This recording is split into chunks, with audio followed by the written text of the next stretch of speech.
Yeah.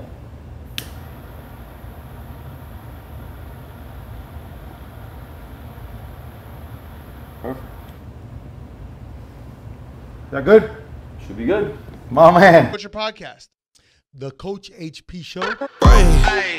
Hey, okay, let it be known. I'm working hard when I ain't on the phone. This ain't a hunt, this ain't a phone. Grind never stopping, I'm keeping it cold. Unlocking the door with the holy key. You supposed to be this close to me, and hopefully All right, what's up, everybody? It's your coach. Listen, I am so grateful here. I got my man Alex here, the seller, the cigar seller. Cigar seller. Cigar seller here in Miami, South Miami. I feel at home here. Beautiful spot. This guy's the man here with cigars. I don't know anything about cigars, so we're gonna rely on him. I'm gonna start doing something pretty cool. We're gonna review cigars, and since I don't know anything and he does, I'm gonna get his feedback. We'll smoke it for a little bit, see what he thinks. Talk cigars as we do it. He's gonna help me cut it, light it, hold it, whatever, so I can help you guys look cool like this guy, and we can enjoy it and have a good time. Alex, number one, how do you feel today? I feel great. What do we got here? What'd you bring us? So we're gonna start off today our morning stick, right? It's still early. 1926 number 6. That's what it's called. 1926 series number 6. Why is it number 6?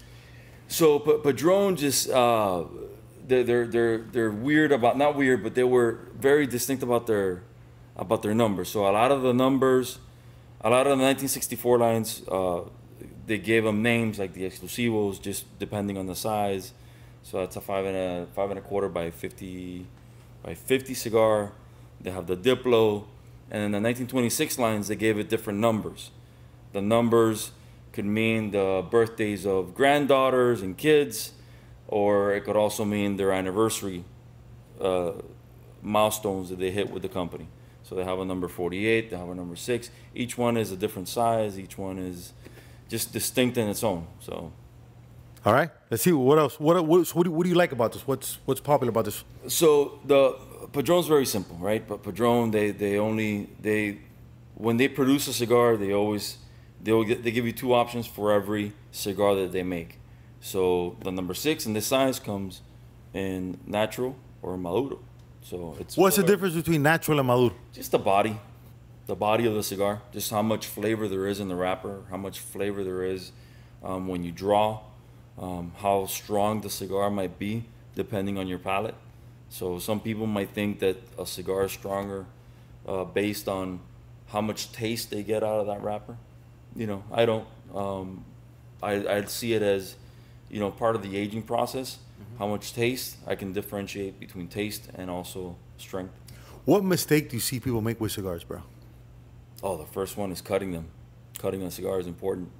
So, listen, we're gonna do right now. This guy's gonna show us. So, I'm telling you, this is gonna be one of our biggest videos on YouTube. Tell you how to cut a cigar. So, you got the stuff. We have a cutter. So this is a simple cutter. It's a V cutter, right? It'll make a straight V indentation in the cigar. So it'll just give it like a little triangle right into the cap. It won't cut below the cap because the actual cutter itself has a stop to it, so it won't allow you to cut beyond the cap. Because if you cut beyond the cap, the cigar will unravel, and it becomes unsmokable. So you take a, you know, $18 cigar, and you throw it away. This is $18. It was $18. Yeah, it was 16, 70 something with tax and all that stuff. So.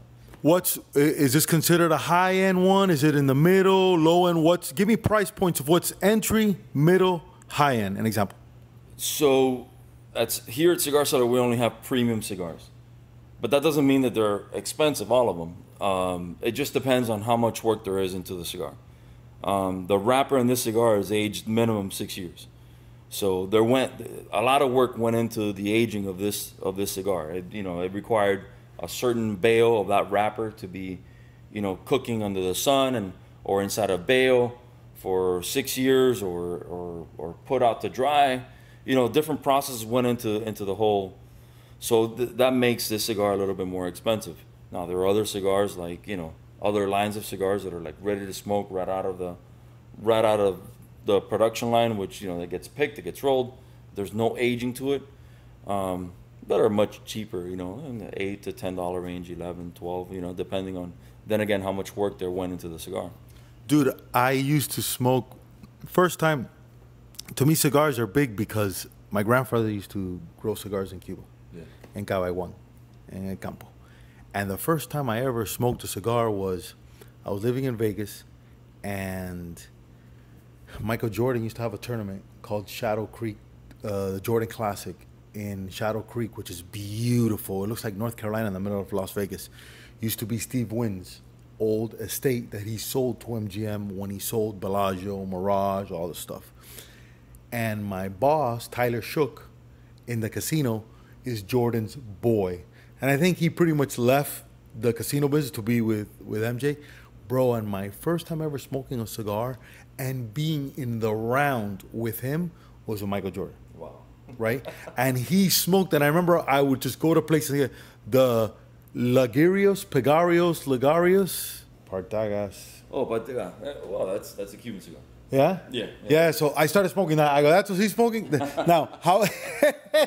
I'm a forro. I go, that's what he's smoking from 0 to whatever that is, you know? Well, I mean, you know, so we can go on and on about Cuban cigars because, I mean, I don't smoke them. And Wait, we don't smoke them because of a Cuban thing?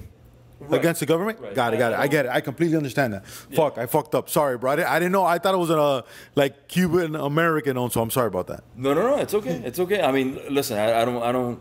If you go to Cuba and you're able to get your hands on, you know, Partagas or Romeos or Bejica 56, they're fantastic cigars. Now, you know, Cuba has known to sacrifice quality for production, you know. Yeah, the whole thing, yeah. You know, so you have one cigar that's fantastic, and then in the same box you have another cigar that's completely horrible. I mean, it's one is the best cigar you've ever smoked, and the next one over, it's probably the worst cigar you've ever had, and they're both the same price. Yeah, got it. So these are from where? Those are from Nicaragua. These are Nicaragua. Yeah. Okay. And Nicaragua is all of a sudden strong in the cigar game. Padron has a cigar in the top 25 every year. Actually, you can arguably say that Padron can probably win cigar of the year after year. Alex, and are these Cubans that went to Nicaragua? Yeah, these are all Cuban families that escaped communism and that went to Nicaragua. Cutting. You cut that one. You want to hit this one? Are you gonna smoke one too or no? Yeah. All right, let's do it. So let's do it there on the camera. Let's put it a little. There you go. Make sure you show it right there. I mean, anything simpler than this, right? So this one has a backstop, right? So you can't. It's what do you call it? Dummy proof. Okay. So as far as the cigar can go, and just. So you want? I've never cut a thing like that. And what type of cutter is this? That's a V cut. V cut cutter, and this. What brand is this? Is La Garang? What do we got? La Scorpion. That's oh my God, I can't. Colibri. What is that?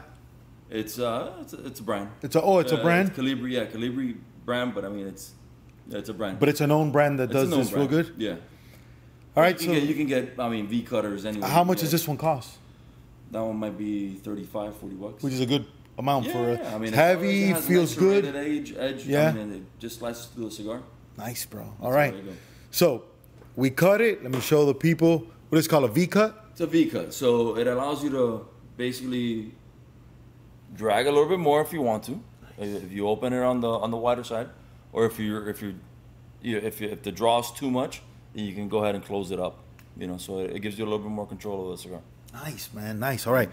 The lighting part. You got tremendo torch here, bro. Talk to me about this. Make sure you do it on camera there. It's a creme brulee torch.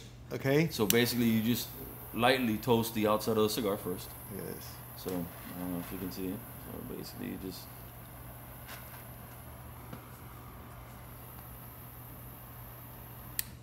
So has to get a nice toast on the outside.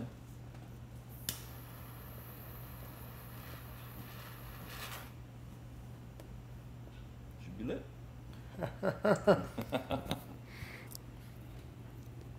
All right, bro. I'm gonna go first. It's your turn. Okay, so keep it at this. I don't know how to do this. I don't know how to do this, so my boy's gonna see. So Hit it like that. Okay, and then what do I do? Yeah, keep it at a distance because the flame's high. Okay. So just toast the outside, just the foot of the cigar. Okay, so like that. Yeah, as soon as you'll see it. You'll see it light up slowly. Okay. So slowly light up the entire thing. Tell me when. Let me see. Yeah, it should be good now. Okay, now what do I do? Just hit it in? Put it in your mouth and now aim, touch it up just a little bit. Upward. Yeah.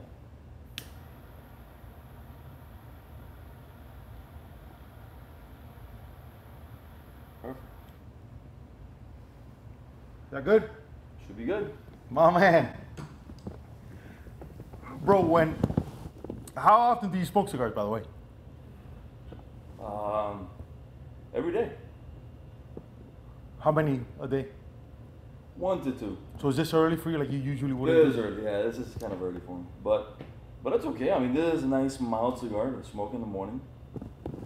So, morning cigars should be mild because you're not really, you're mostly active.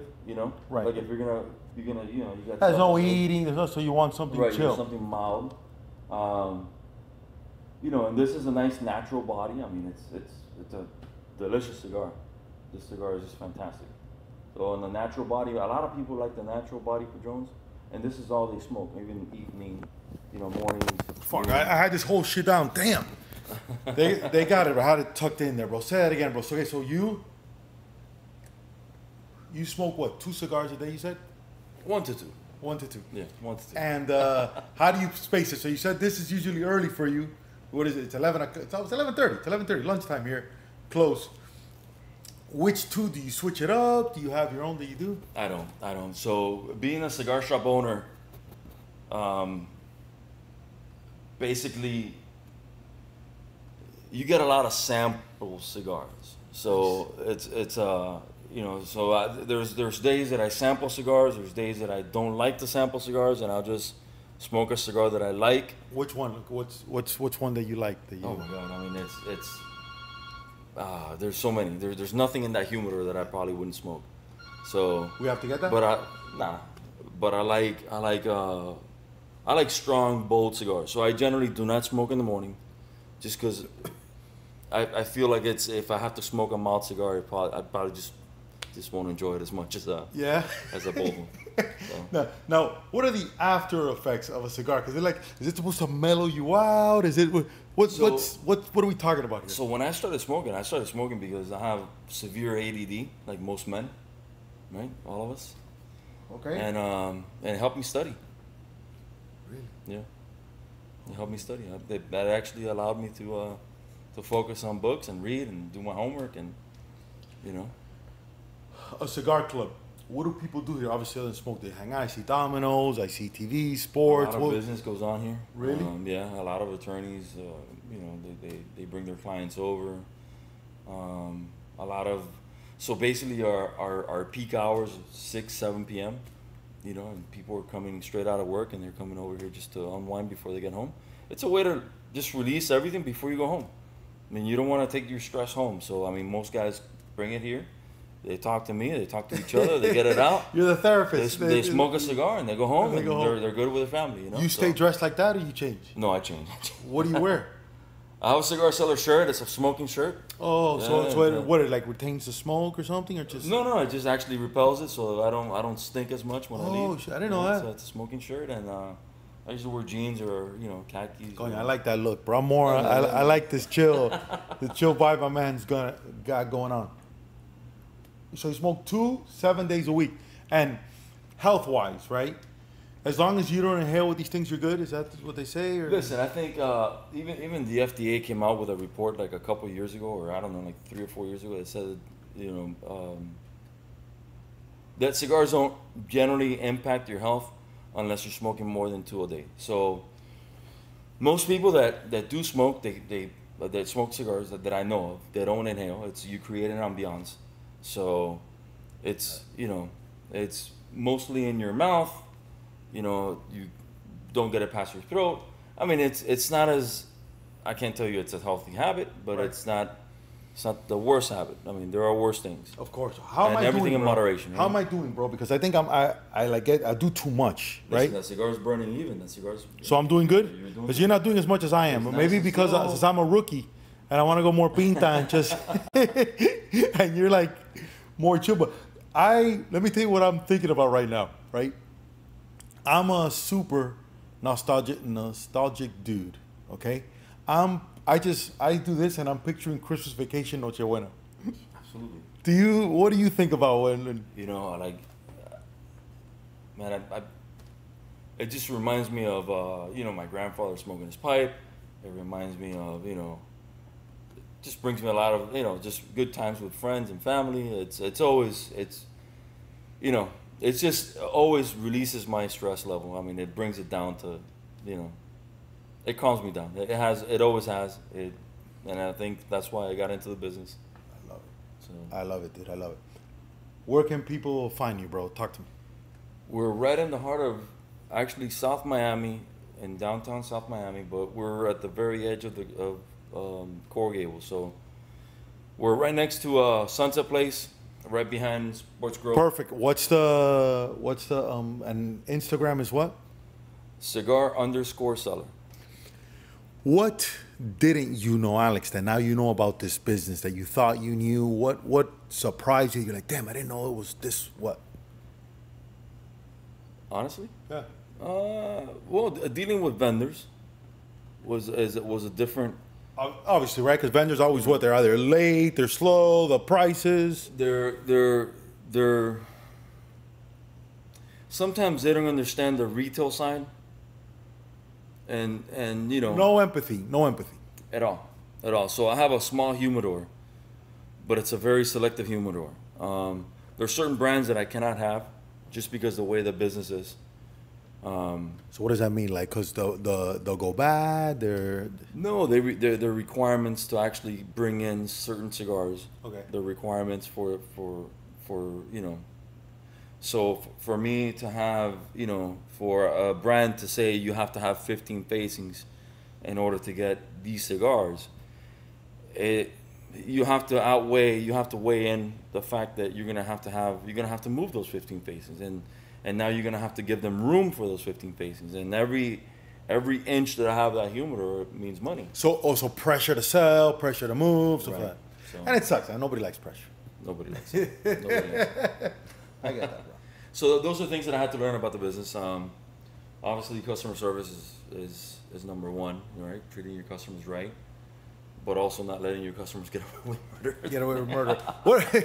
What's the most fucked up thing somebody's trying to do here that you're like, hey, bro, you gotta cut that shit out? Is it fighting? Is it talking to la? No. Like what? No, it's my pet peeves are like cigar etiquette. Like don't take your cigars in the humidor. Okay, so let's talk about. Okay, that's great, bro. I love you said that. Cigar etiquette, bro. 101. Let's do the top. Is there 5 things that you come to your head? 5 things I can do. 5 top things. If you're gonna be a cigar dude, do not do this. Number 1, let's talk about the humidifier. So humidifier is that place right there. Yeah. Humidor's in there. So Humidified this doesn't go in there. The lit cigar does not go in there. A lit cigar does not go in your humidor, period, at home. Right. Why would you bring it into the humidor? Now it doesn't. Now I don't know shit. It doesn't go in there. Why? Because it'll set the other ones on fire. It'll jack it up. Like what's going on?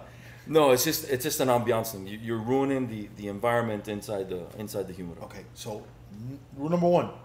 No, in baseball it's called cardinal sins. You don't do it. Cardinal sins. Cardinal sins, right? You do not go with a cigar and the humidifier. Don't. Number 2. All right. Don't lick your cigar before cutting it with the cutters from the shop. Yes, because then now if I'm gonna Lick, don't cut. No, you cut, then you lick. that makes total Or bring sense. your own cutter. Have your own cutter. Buy a cutter. It's a personal item. Buy a cutter. I gotta get it. I love it. How many of those cutters do you have? Do you have a lot of those? Yeah, we got a bunch of these. I'm gonna take one of those. But that was awesome. All right, see now we're talking. Number 3. Number three.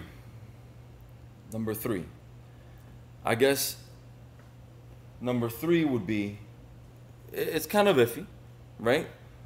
Don't squish your cigar into the ashtray. Just let it go off on its own. That's a good one. So I'm here. I'm getting close. This is. Look, let me show you guys. This looks like they're right. You can ash. Do I ash? But when it's time to put out the cigar, once the cigar is Oh, so we're done, talking about putting it out. Go. Don't. It's not a cigarette. Don't squish it and destroy it in the ashtray. Okay. Just place it nicely inside the ashtray or on the side. That's a nice way to go. Right? So should I ash this or keep it going? Up to you. Okay. So if let's say I want to ash it, do I tap it? Just tap it. That was nice, bro. That good? It's not that bad? Perfect. Okay. Perfect. So I was what, number 3, number 4? So let's review. We did no humidifier, number 1. Don't lick the cutter before you cut. Number 2, that's a public cutter. The place's cutter. Exactly. Our own community the community cutter. Chill. Don't French kiss the community cutter, right? Do not. No. Number 4, number 4, don't put it out like a cigarette. This is not a Marlboro Ready. We're not doing lights. Tap it, leave it there chilling, right? Leave it there, just hanging out. If it's a good cigar, but everybody knows a great cigar, you smoked it all the way to the end, put it inside the ashtray, or put it on the side of the lip. It's all good. Number 5. Was that number 5? That was number 4. That was number 4. Number 5. Like every place, right? I think awareness of your surroundings. If everybody has a personal handheld device, iPad, phone, all that stuff, just be aware of your surroundings. Don't play your music overly loud. Don't play your videos overly loud. You have especially older people tend to do that, right? Respect your personal space. Respect the others that are around. Obviously, you don't want to be talking speakerphone. Oye, aquí estoy aquí, que está mi socio. Mira, oye, there's a million people in here. Happens all the time. And you gotta come and be like, hey, buddy, remember there's other people here. Yeah, I try to just overpower my ambient music over. What do you usually put on ambient music? What do you usually have? We have a little bit of everything. We have avant-garde, just jazz, and we do a lot of jazz. We do a lot of old Cuban. It's called avant-garde? Is it avant-garde or avant or? I don't know. I've never heard of that. Avant-garde jazz? Is it avant-garde or avant? I gotta look it up. Look it up. All right. So with that, what do you hit? Like, you hit Buena Vista Social Club. You do Benny Moré. We do Benny Moré. We do all that stuff. That's how he does a lot of Frank Sinatra too. Santana's good. I like Frank Sinatra. He does. Oh, do you have a DJ or somebody's in charge of that? Or? Somebody's in charge of the Pandora. Nice, bro. Is it the same guy, or is it your partner, or somebody else, or? No. It's so Al. He's the one. He plays mostly classical stuff, and I'll play more electronic stuff and like smooth stuff. Nothing crazy. Nobody's playing the baby in here, little baby, nah. No, nothing. Not yet. Well, maybe a new people come. Dude, that's awesome, man. So yeah, this is good. This is stuff that people need to know. When you hold a cigar, any do's and don'ts, or it doesn't really matter? You're holding it perfectly. You're holding it right at the band. Okay. All right. Eventually, it's gonna work its way to the band. You're gonna slowly remove the band, or slide it out, however it works for you. And chill. And then continue smoking. The cigar is fantastic. The cigar is just one of the best cigars on the market. I like this idea, man. Smoke, camera.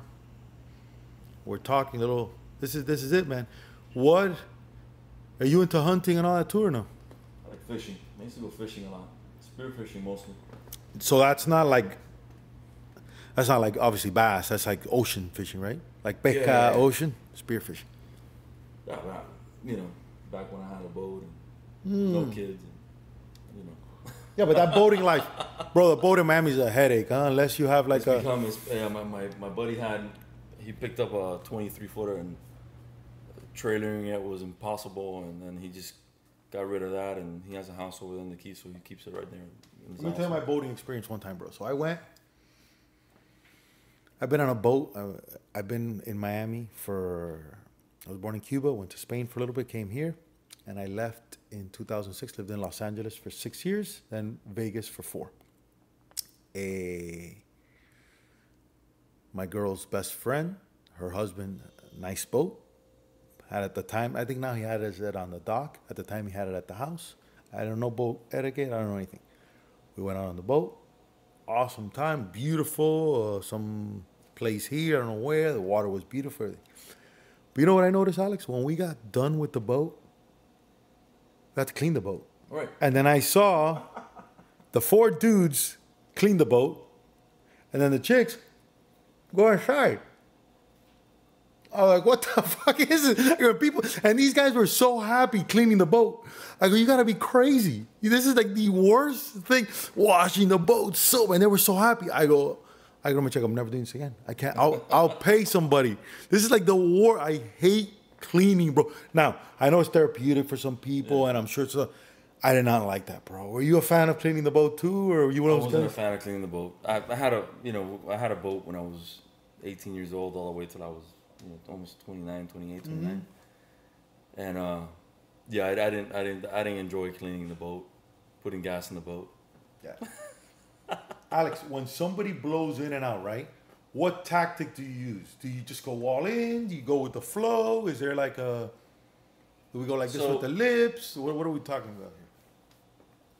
So if you're a new cigar smoker, you're just gonna create an ambiance around you, and try to just capture the flavor of the cigar, the smell of the cigar, the smoke of the cigar. Once you start tasting cigars and want to know a little bit more about cigars, then retrohaling is important, because it captures the rear back of your tongue, so that you can really taste the cigar. As the first part of your tongue is the first taste of obviously your lips, right, your tongue, and then the rear end, and then coming out of your. You start smoking mild cigars at first, and then later on you just slowly evolve to different wrappers, and you want to taste different things. You want to get a different experience from the cigar, which, there's no proper way to hold the cigar. I mean, obviously. What was a pinta way? A pinta way, like a way where I'm here, but that's the guy right there. Is there? A pinta is there like that, and all right, or like this, or Because I want to trick everybody. My thing's about tricking. If you're working on the boat, then no, on the boat. I'm sure I say that's the guy. That's the guy que está en el campo. But for us that we're here, I like that. On the golf course too, big cigars. On the golf course. Dude, I love this, man. See, golf course cigars. Golf course cigars are I mean, unless you're a tremendous. I mean, and you're. I mean, here in Miami, it's just hot, right? So. You cannot burn a cigar through a golf course that is, like a firecracker of a cigar. It's right. Just a strong cigar, spicy. I've never been able to play golf with those type of cigars. Bro, so I tend to smoke lighter cigars. I can't tell you how many cigars I've left on a hole. I'm like, fuck, because I hit it, and I leave and I go. So this one again is the Padron. That's a Padron number. That's the 1920 series, 1926 series, number 6, and it's a natural body. So they come in two wrappers, natural and maduro. That's a natural. So it tends to be a little lighter on the palate. I like it, dude. I strongly recommend this if you're. This is a chill, right? It's very chill, very soft. Very chill, very limited, very small. It's not a small cigar, but it's a little bit shorter than a Robusto. It's maybe a 45 minute smoke. Alex, box what? Press fits in your fingers perfectly.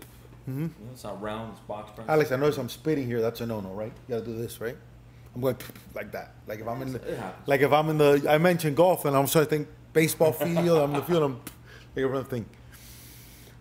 Why do you think, bro? I don't know why I feel such. It might be a bad thing for you. I don't know, but I feel so at home here, bro. Like I feel here, like a nice feeling, bro. What is it? Everybody's told me that about the shop. Everybody. I've always had that compliment of. So this shop is we have a lot of local. It's a very local shop first and foremost. I mean. It's right behind Sports Grill, right behind Gringos, what used to be George's. Shudo's used to be on the corner, now it's Public Square. Let me tell you a fact. My first date with my wife, who I went to high school with. You told me it was Jake's. No, it wasn't Jake's. It was George's. George's, okay, yeah. She broke my heart at George's. It was the best first date of my life. This was 2011, and then because I was living in LA, I hadn't moved to Vegas yet. but I went to high school with her, and I sat there in George's right here. Maybe that's why this place, I have like a nostalgic thing, and I live by here, so I think this is special, man. And everybody, when they come into the shop, once they start coming to the shop, they realize that they can have one of two things. They can be totally private, or they can actually interact with the guys that are here. Does Solomon come here a lot or no? He comes every now and then. All right. He smokes cigars? He pretends to smoke. He pretends to smoke, yeah. Pretends to smoke. I call him a bicho. He doesn't like, he's a bicho. He's undercover. How undercover is that guy, dude? He's tremendo jodedor, whatever, but he's very into like his image and his whole thing. I'm like, buddy, like I'm dying to put him on camera, just have him be himself. But he gets he's the best, man. He's a good dude. He's a good dude. Fun fact, when I met him, he was coming from Miami-Dade. Good player. He was like a preferred walk-on, whatever, and I was a walk-on. I was like a fifth-year senior at FIU. And we're standing there taking the physical. We're about to take the physical. And I'm by myself, and I'm like gangster mode because I'm trying to make the team. I'm like, I'm not talking to nobody. I got to make this team. I had been away from baseball for like 3 years. And he comes up to say hi to me. And I was like, oh, what's up? He was like, real cool. Like, hey, man. And I was like, yeah. And I just ignored him. He's very social. Yeah, he is. And I go, there's no way this little dude's going to make the team anyway. I go, don't bother me, bro. And what a hitter, man. What a hitter. I think he felt a victim to gorilla ball a little bit because during that era where everybody was really big. But he could hit, man. He could really hit. 12 fields, was running like a 6'7", 60. Great athlete, man. People don't see it, but just a great athlete. Alex, before I let you go,